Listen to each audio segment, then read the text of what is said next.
നമസ്കാരം.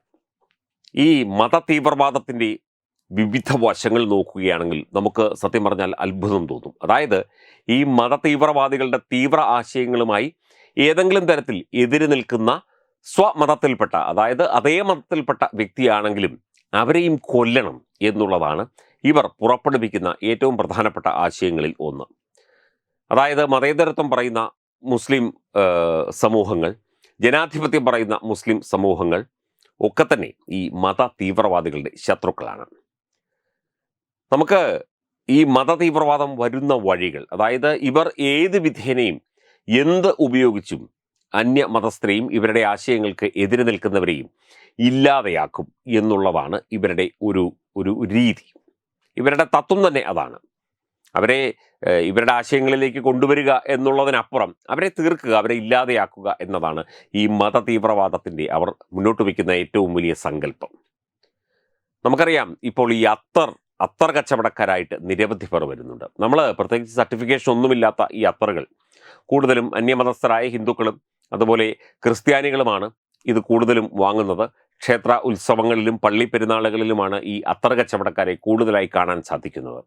മനോഹരമായ ലൈറ്റൊക്കെ ഇട്ട് വിവിധ നിറങ്ങളിലും ഗന്ധങ്ങളിലുമുള്ള അത്തറുകൾ ഇവർ വിൽക്കുന്നുണ്ട്. ഈ അത്തറുകളിലൂടെ ഇവർ ഏതെങ്കിലും തരത്തിൽ തീവ്രവാദം കടത്തുന്നുണ്ടോ? അതായത് എങ്ങനെ നോക്കിയാലും ഇതിലെയും തീവ്രവാദം കടന്നു വരുന്ന വളരെ കലുഷിതമായ ഭയാനകമായ ഒരു അന്തരീക്ഷത്തിലാണ് നാം ജീവിക്കുന്നത്. ഞാൻ ഈ അത്തറിൻ്റെ കാര്യം ഒരു ഉദാഹരണമായി പറഞ്ഞു എന്ന് മാത്രമേ ഉള്ളൂ. അതുപോലെ ഭക്ഷണ പദാർത്ഥങ്ങൾ, ഹോട്ടലുകൾ, ഇതിലൂടെയൊക്കെ തന്നെ മത തീവ്രവാദം കടന്നു വരുന്നുണ്ടോ? ഏതെങ്കിലും തരത്തിൽ ഇവിടെ മറ്റ് സമൂഹങ്ങളെയും ഈ മത തീവ്രവാദ ആശയത്തോട് എതിര് നിൽക്കുന്ന മുസ്ലിം സമൂഹങ്ങളെയും ഒക്കെ തന്നെ ബാധിക്കുന്ന രീതിയിലുള്ള പ്രവർത്തനങ്ങളാണ് ഇപ്പോൾ നടന്നുകൊണ്ടിരിക്കുന്നത് എന്നാണ് സൂചനകൾ നമുക്ക് പറഞ്ഞു തരുന്നത്. ഇത് എത്രത്തോളം വഷളായി എന്നുള്ളതിനെക്കുറിച്ച് കൂടുതൽ പരിശോധിക്കേണ്ടിയിരിക്കുന്നു, കൂടുതൽ അന്വേഷിക്കേണ്ടിയിരിക്കുന്നു. വിശ്വസിച്ച് ഒരു കാര്യവും ചെയ്യാൻ പറ്റാത്ത, വിശ്വസിച്ച് ഒരു ഹോട്ടലിൽ കയറി ഭക്ഷണം കഴിക്കാൻ പറ്റാത്ത, വിശ്വസിച്ച് ഒരു സാധനം കടയിൽ പോയി വാങ്ങിക്കാൻ പറ്റാത്ത അവസ്ഥയിലേക്ക് കൂടി ഈ മത തീവ്രവാദം കടന്നു വരുന്നു എന്നുള്ള ഒരു നഗ്ന സത്യമാണ് സത്യം പറഞ്ഞാൽ പുറത്തു വരുന്നത്. നമുക്ക് ഒരിടത്ത് ഒരു ടാക്സി കാറിൽ സഞ്ചരിക്കണമെങ്കിൽ നമുക്ക് ഭയം, നമുക്ക് ഒരു പൊതു ഇടത്തിൽ പോകണമെങ്കിൽ ഭയം.